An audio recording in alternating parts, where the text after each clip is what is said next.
200. Reverse diet, 300.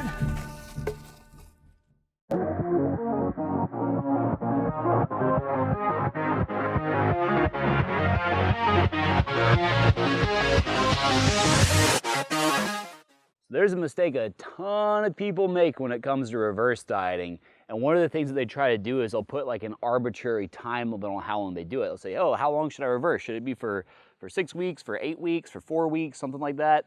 But the truth is, one of the main things that you're looking for when you're reverse dieting is, have I hit a point where I'm happy with how much food that I'm eating on a day-to-day basis to maintain my weight? And for a lot of people, that's when you're gonna stop. But I learned a lot on the process of doing a 300-day reverse diet. And let me tell you, I could have stopped at about week 18 or week 19, because that's when I hit a point when I'd reversed up to where pretty much my maintenance was. And once I hit that maintenance, my body weight was just staying the same. I'd brought my calories up. I went from about like 186 to 186.5 pounds with a significant increase in my intake. And I could have cut it off there, but I had another goal. And that goal was to build more strength, build more lean body mass, and do so while trying to keep my body fat percentage and body composition relatively the same. And so after 300 days of reverse dieting, I had some pretty good results. And so we touched on this in some earlier videos, but I just want to hammer the point home that if you're in that very, very controlled caloric surplus that you get in when you're doing a conservative reverse diet, it's totally possible to continue building strength and lean body mass without gaining a ton of unwanted fat. So in my case, I went from about 185, 186, all the way up to about 203 pounds, and doing this all keeping body fat relatively constant. So I maybe went up like 2.5% to 3% body fat, if that. These are based off of estimations on the measurements. So as you can see from the picture here, there's really not that much of a difference in body composition, even though I'm like almost 17 pounds heavier. Now we're going to talk about the realities of what happens when you have reverse dieted for so long. My caloric intake got up to around 3,600. And so 3,600, you got a lot of room to work with, and you can eat pretty much anything that you want to. And here's where it gets a little bit tricky, is if you're busy during the daytime and you don't start eating till later, it can be very difficult to get that many calories in a given day. And so if you hit the end of that day and you haven't eaten everything, if you have your moving targets turned on Avatar, your next day is going to get bumped up to try to bring your average up for the week. So there were days during this process when my carb target was north of 650 grams. That's a lot of carbs, man. Like that's uncomfortable intake, and you have to really eat a lot of things that are a lot more calorically dense. So this is where like the whole classic Pop-Tarts IFYM thing comes in, because the only way that you can get that level of energy intake is by having those denser, junkier kinds of foods.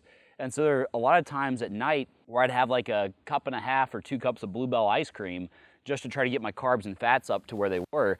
And the craziest part was the next morning when I wake up, I wouldn't gain any weight, because that's just what total daily energy expenditure was. And if I didn't eat enough to match it, I was just out of luck and I was gonna start dropping weight. And so that's really one of the beautiful things about a reverse diet is, if you like to eat and you're a foodie, it's gonna help you out tremendously. But at the same time, it's a double-edged sword, because if you have those days where you're really not eating and you wanna bring that intake up, you're gonna have to go pretty hard the next day with your food intake. All right, here's the other really important thing about reverse dieting, and especially when you're coming out of it. You're gonna get to a point where you get used to eating 3,600 calories or however many that you reverse up to. So when it comes time for fat loss and you start cutting back down, it's not gonna be the most fun thing in the world. I'm down to about 2,700 calories now, and there's definitely days when I miss having those extra slices of pizza or those extra bowls of ice cream. But at the same time, I never really, through the process of that reverse, got to a point where I was gaining a ton of unnecessary body fat. So really 6 to 8 weeks is all that I'm gonna need to get down to that really, really lean summer look. So you might ask, Mark, why do you have that stick? What does it mean? What's the purpose of it for this video? Well, the fact of the matter is, sometimes it's more fun to have a prop. And so life is about having fun. And in many ways, so is a reverse diet. So if you're reverse dieting, you're getting more and more energy intake, that gives you more room to eat things that you want to eat, to try new foods, to go to restaurants, have more time to spend with friends and family where you're really not concerned about, uh-oh, I might go over my macros. So reverse dieting can be a great, great thing. And if you're thinking about doing it during the summer, it's a good time to do it too. Thinking about doing it during the winter, it's a good time to reverse diet. There's really never a bad time unless you're somebody who's consistently eating a ton of food and you have a lot of weight that you need to lose. Well, then maybe it's not good to reverse diet. Then you just need to do fat loss. But anyway, this stick has served me well, and now it's time for it to go back into the gully from which it came from. If y'all are enjoying this content and you want to see more videos talking about the realities of flexible dieting, counting macros, reverse dieting, all that stuff, it makes us feel good when you like and comment on our videos, and it makes me and Jordan, who's holding the camera right now, feel really good when you subscribe to the channel. So if you want to make our days, just go ahead and do that. And as always, if you want to comment below, let us know what you want us to talk about. We're more than happy to do so. So, we'll see you next time.